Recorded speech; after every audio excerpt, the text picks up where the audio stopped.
ہم شرمندہ نہیں ہیں، انسانوں کو کپڑوں پہ نہیں تولا جاتا۔ آج کا میرا دیس کا مالدار اتنا فقیر ہو گیا ہے، اتنا چھوٹا ہو گیا ہے کہ وہ اپنا تعارف کروانے کے لیے 50 لاکھ کی گھڑی لیتا ہے، 6 لاکھ کا جوتا لیتا ہے۔ آج کی بیگم اتنی چھوٹی ہو گئی ہے کہ اپنے قد کو بڑا کرنے کے لیے وہ 10 لاکھ کا ہینڈ بیگ لیتی ہے کہ دیکھو میرا بیگ 10 لاکھ کا ہے۔ ارے میری بہن، تو 10 ٹکے کی بھی نہیں رہی اگر تو نے بیگ سے اپنے آپ کو بڑا بنایا۔ او میرے دوست، تو 2 ٹکے کا نہیں ہے اگر تو 10 لاکھ کے جوتے اور 50 لاکھ کی گھڑی سے اگر تو بڑا بننا چاہتا ہے۔ ارے اس دھوکے سے نکلو۔ برینڈڈ برینڈڈ برینڈڈ، کہاں جا رہے ہو؟ جب تم اپنی ذات میں بے قیمت ہو تو رب ذوالجلال کی قسم، تمہاری گھڑیاں، تمہارے بیگ، تمہاری گاڑیاں، تمہارے بنگلے تمہاری عزت کو بڑھا نہیں سکتے۔ ابا جان، آج ہم خوشی سے بلند ہیں کہ ہمارے باپ نے بددیانتی نہیں کی۔ گھر میں تشریف لائے، کہنے لگے فاطمہ کچھ پیسے ہیں، میرا انگور کھانے کو جی چاہ رہا۔ بس فاطمہ رونے لگی۔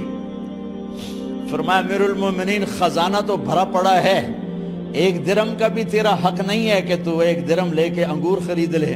تو تڑپ اٹھے، فاطمہ میں جہنم نہیں برداشت کر سکتا۔ وہ میرے بھائیوں جو دن رات سود میں پھنس چکے ہو، جو دن رات جوئے شراب میں پھنس چکے ہو، کیسے اللہ کے سامنے سرخرو ہو کر کھڑے ہو گئے؟ ایک رات گھر میں تشریف لائے، بچیاں، بیٹیاں، منہ پہ ہاتھ، کپڑا رکھا، دوپٹہ رکھا منہ پہ، اور بات کریں۔ آپ نے پوچھا ارے کیا ہوا تمہیں، یہ منہ پہ کپڑا کیوں رکھتے ہو؟ تو خاموش ہو گئی، لیکن گھر کی خادمہ رو پڑی۔ کہا امیر المومنین، آج آپ کی بیٹیوں نے کچا پیاز توڑ کے اس سے روٹی کھائی، سالن کھائی، اور میرے آج کا تاجر کہتا ہے جھوٹ نہ بولوں تو کاروبار کیسے، میرا افسر کہتا ہے رشوت نہ لوں تو گزارا کیسے کروں۔ تو عمر بن عبدالعزیز پھس پہ ہچکیوں کے ساتھ روئے کہ میری بچیوں، میں تمہیں بڑے اچھے کھانے کھلا سکتا ہوں پر میں جہنم کی آگ برداشت نہیں کر سکتا۔ بھائیو، اس بندے نے اپنے آپ کو ذبح کر دی، اللہ کو راضی کرنے کے لیے ذبح کر دی، اپنی ذات کو، اپنے جذبات کو، اپنے احساسات کو۔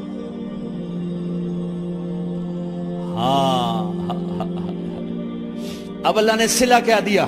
جب انتقال ہوا، ہونے لگا تو بلایا رجا کو، جو میں بات پہلے چھوڑ کے ادھر ان کی تھوڑی سیرت بتائی کہ رجا اب میں مرنے لگا ہوں۔ عبد الملک کالا ہو گیا تھا، ولید کالا ہو گیا تھا، سلیمان کالا ہو گیا تھا۔ یہ کیوں کالے ہوئے تھے؟ یہ بے نمازی نہیں تھے، بدکاری نہیں کرتے تھے، کسی کی طرف ان کی میلی آنکھ نہیں اٹھی کبھی۔ یہ ظالم تھے، ظالم ظالم، انسانوں کا خون پیا، مال میں خیانت کی، اس پر اللہ نے چہرے پھیر دیے۔